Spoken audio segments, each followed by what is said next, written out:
እግዚአብሔር ግን ከዚህ ድንጋይ ውስጥ ሰው አለው። እግዚአብሔርን ገና አልቀመስነው ይሆን? እግዚአብሔርን ገና አላወቅነው ይሆን? አንተ ይሄን ያህል ተስፋ መቁረጥ አለብህ? ደሙን የጠጣ ስጋውን በላ በልጅነት የተጠመቅ የሆነ ነገር ቀበረኝ አልነሳም እንዴት ትላለህ? እስካሁን ሳትጠቅም ልትመላለስ ትችላለህ። እስካሁን አልጠቀምንም ማለት ግን ነገ አንጠቅምም ማለት አይደለም። መቼ እንዴት እንደምትጠቅም የሚያደርገው እግዚአብሔር ነው። ወደ እግዚአብሔር ቅረብ። መከራን ስታየው እግዚአብሔርን ይኸው፣ መንገላታትን ስታየው እግዚአብሔርን ይኸው።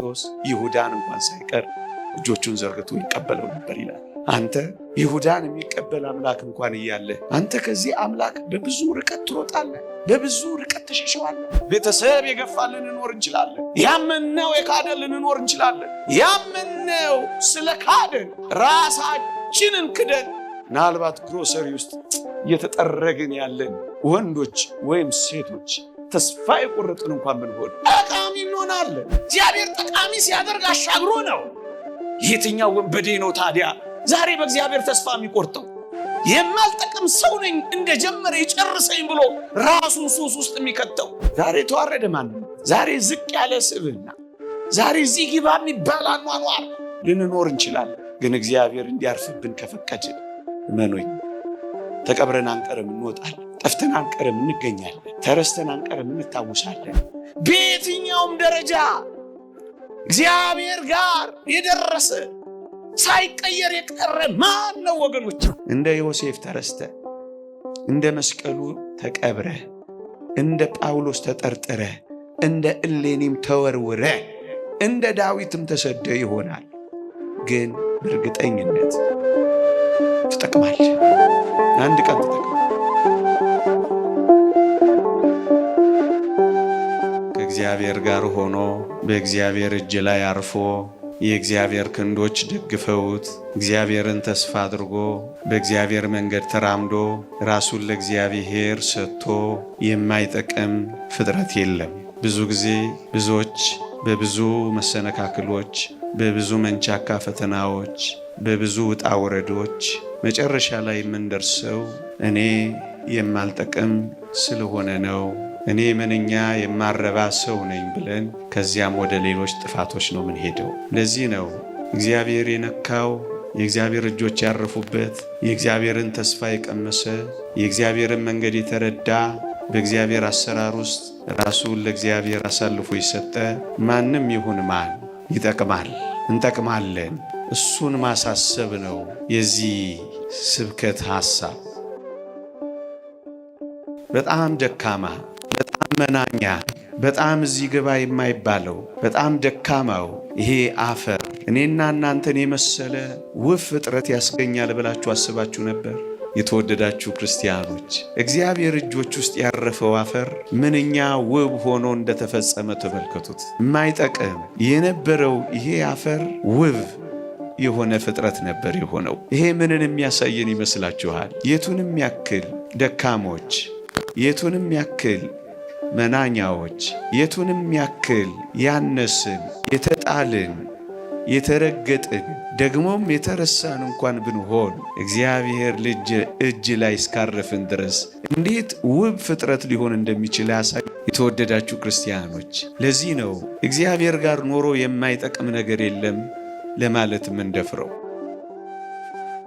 ይሄ ምንድን ነው የሚያሳየን? በየትኛውም ድካም ውስጥ እንኳን ብንሆን፣ በየትኛውም መቆም የማንችልበት ልፍስፍስነት ውስጥ እንኳን ብንሆን፣ በየትኛውም አቅመ ቢስነት ውስጥ እንኳን ብንኖር እግዚአብሔር ደካማ ከሆነው አፈር ብርቱ የሆነ አጥንት ማስገኘት የሚችል አምላክ ነው። እስኪ አስቡት። እውነት አጥንት የተገኘው አሁን ከአፈር ነው ቢሏችሁ ታምኑ ነበር? እንደሱ ነው የሆነው ወገኖቼ። ዛሬ መቆም ያቃተን፣ ዛሬ መበርታት ያቃተን፣ ዛሬ በድካም የምንጠራ፣ ዛሬ ልፍስፍሶችና አቅመቢሶች የሆን እንኳን ብንሆን በእግዚአብሔር እጆች ላይ ከተሰራ፣ እግዚአብሔር እንዲሰራን ከፈቀድን፣ እግዚአብሔርን የሕይወታችን ቀዳሚ ካደረግን፣ እግዚአብሔር ሰሪያችን ከሆነ እኛም ጭቃ ነን አንተም ሰሪያችን ነህ እንዳለ ነቢዩ እግዚአብሔር እንዲሰራን ከፈቀድን እመኖኝ የቱን የሚያክል እንደ አፈር ደካማ እንሆን፣ እግዚአብሔር ከአፈር ደካማ ውስጥ ከሚበተነው ነገር ውስጥ ከሚረገጠውና ከሚልፈሰፈሰው ነገር ውስጥ እግዚአብሔር ብርቱ ነገር ያወጣል። ለምን እንደዚህ ደካማ አንሆንም? ለምን እንደ አፈር የተናቀንና የተጠላን ለምን አንሆንም? ለምን አስታዋሽ የሚያጣን ሁሉ የሚረግጠን ሁሉ የሚበትነን ለምን አንሆንም? እግዚአብሔር እጆች ውስጥ ካረፍን መኖኝ የማይጠቅም ፍጥረት የለም። በየትኛውም ደረጃ ወንበዴዎች፣ አጥፊዎች፣ አሳዳጆች፣ ጠላቶች፣ ቀማኞች እንኳን ብንሆን እግዚአብሔር እኛን ጠቃሚ አድርጎ ይቀይረን የሚችልበት ጊዜ አለው፣ ቀን አለው፣ ዘመን አለው፣ መንገድ አለው እግዚአብሔር። ዛሬ አንዳንዶች ባሉበት ማንነት አይጠቅሙም ብለን ማንናገረው እኮ ለዚህ ነው ወገኖቼ። ኋለኞች ፊተኞች የሚሆኑት እግዚአብሔር ጠቃሚ አድርጓቸው። የትኛው ሰው ነው ታዲያ እኔ ልመለስም አልችል ምርጦም በዴ ነኝ የሚለው? እንደ ጀመረ ይጨርሰኝ፣ እኔ የማልነሳ ቅስሜ የተሰበረ ነው እንድንል ድል የማይሰጠን እግዚአብሔር እንዲህ ያሉትን የማይጠቅሙ ሰዎች ጠቃሚ አድርጎ ሲቀይር ነው። ማን ነው ማይጠቅም? እግዚአብሔር በአንዳንዶች ዕውቀት ላይ ተጨምሮ ዕውቀትም ይሆን እንዳይመስላችሁ። እግዚአብሔር በባዶ ነገር ውስጥ የሚሞላ፣ እግዚአብሔር ባላዋቂዎች ውስጥ ዕውቀት የሚገልጥ፣ እግዚአብሔር በመናኛዎች ውስጥ የሚያበረክት፣ እግዚአብሔር የሉም በሚባሉ ሰዎች ውስጥ የሚያኖር አምላካችን እንደሆነ አውቀነዋል። እንጠቅማለን። እግዚአብሔርን ገና አልቀመስነው ይሆን? እግዚአብሔርን ገና አላወቅነው ይሆን? እግዚአብሔርን ገና አላጣጣምነው ይሆን? እግዚአብሔር በድንጋይ ውስጥ የሚፈልቅ ምንጭ ብቻ አይደለም። እግዚአብሔር ሰው አለው። ባበቃ ነገር ውስጥ እግዚአብሔር ሕይወት አለው። እግዚአብሔር በሞተ ነገር ውስጥ ድምፅ አለው። እግዚአብሔር በማህፀን ውስጥ ያለውንም በምድር ያለውንም በሰማይ ያለውንም እግዚአብሔር ጠቃሚ ያደርገዋል። የማይጠቅም ምንም ነገር እግዚአብሔር እዚህ ምድር እንኳን ተውት፣ እኔና እናንተ እዚህ ምድር ውስጥ ፈጥሮት የማይጠቅም ነገር አለ? እንኳን እኔና እናንተ ጥቃቅን ፍጥረቶች እንኳን ሳይቀር ለጠማችን የተፈጠሩም አልነበር? ማን ነው አልጠቅምም ብሎ ደፍሮ ሊናገር የሚችል? ዘመን የረዘመበት ማን ነው? ቀን አለፈብኝ የሚል ማን ነው? ቀን ስላለፈብኝ አልጠቅምም ካለ እሱ በዓለማችን ያለ መድኃኒት ብቻ ነው ኤክስፓየርድ ያደረገው። ይሄ እግዚአብሔር ኤክስፓየርድ ሲያደርግ ምን አይታችሁ ነው በቃ በቃልኝ የምንለው? ለዚህ ነው እግዚአብሔር ጋር ያለ ሁል ጊዜ ጣፋጭ። ምን እግዚአብሔር ጋር ሆኖ ማንም አይጣፍጣል። ማንም አይጣፍጣል። ማን ያደረ እንደ ወይን የማይወደዳል። እግዚአብሔር ጋር ነው። ለጥቅም አድርጎ ይቀይረዋል። የቱንም ለጥቅም አድርጎ ይቀይረዋል። የተወደዳችሁ ክርስቲያኖች፣ በረሃ ለበረሃ ሲሰደድና ሲንከራተት የነበረው ያ ዳዊት አንድ ቀን ይጠቅማል ተብሎ ይታሰብ ነበር። እንኳን ዳዊትን እናመላለሱን ተዉት። እነዛ ዳዊት የተሸሸገባቸው ምድረ በዳዎች ጠቃሚ የሆኑ ነበር ብሎ የሚያስባለ። ብዙዎቹን የዳዊትን መዝሙራት ተመልከቷቸው። ዳዊት የዘመራቸው በቤተ መንግሥት ውስጥ አልነበረም። ዳዊት የዘመረው በምድረ በዳዎች ነበር። ወገኖቼ፣ ይህ ዓለም በዚህ ዘመን እንደ ምድረ በዳ የሆነብን ብዙዎች አለን። የሚጠጣ ያጣ። እንደ ምድረ በዳ የሆነብን አለን። የሚበላ ያጣ። እንደ ምድረ በዳ የሆነብን አለን። ማረፊያ ያጣ። እንደ ምድረ በዳ የሆነብን አለን። መሰማሪያ ያጣ፣ መጠለያ፣ ፍርክታ፣ ማረፊያ ያጣች ነፍስ ትኖራለች።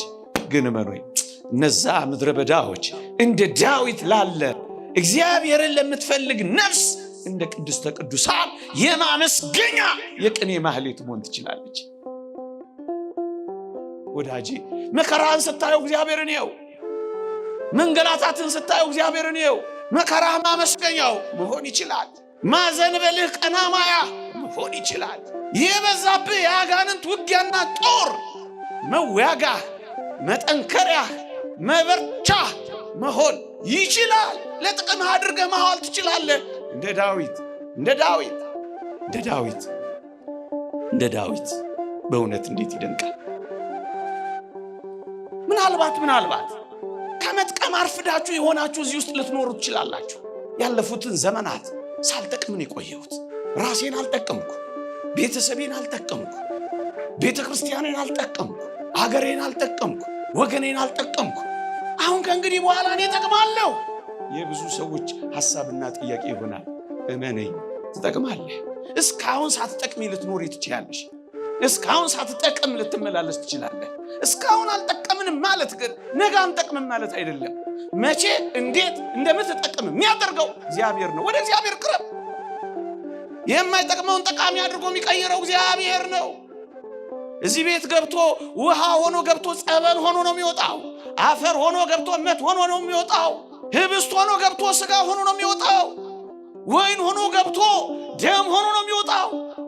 እግዚአብሔር ሲነካው የማይቀየር ነገር የለም። ይዋቸው በሙሉ ምናልባት እኔና አንተ ለመቀየር አልቀረብን ካልሆነ በቀር እግዚአብሔርን ቀምሶ ይቀየራል። እግዚአብሔር እጆች አርፈውበት ይቀየራል። ጠቃሚ ይሆናል። ሊነገር የማይችል ጠቃሚ ይሆናል። እስካሁን አልጠቀም ነው ማለት ነገ አንጠቅምም ማለት አይደለም።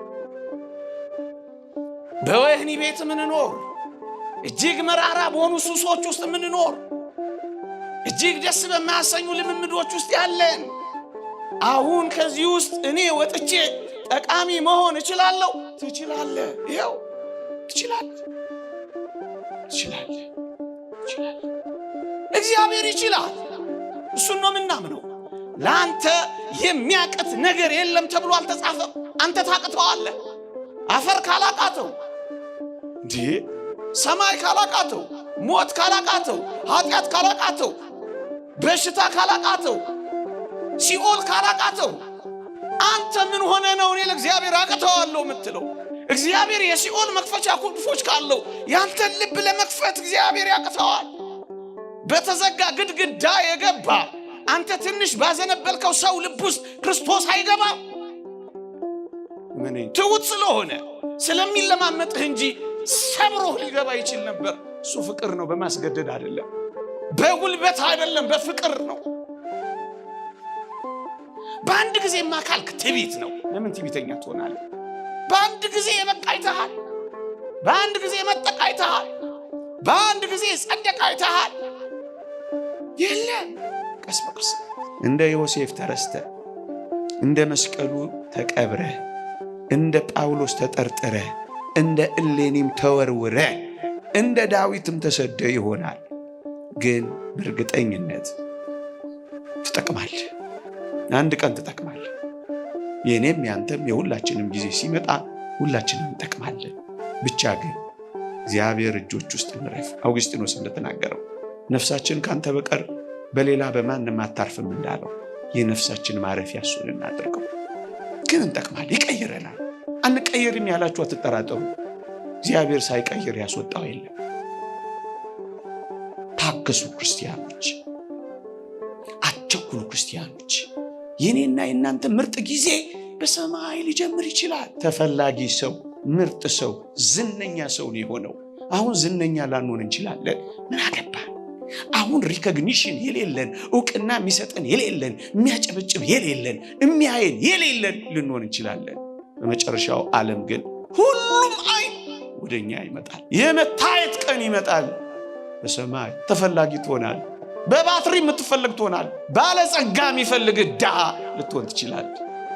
ብዙ ያለው ሰው ምንም የሌለህን የሚፈልግ አንተ ውስጥ ብዙ ሀብት አለ።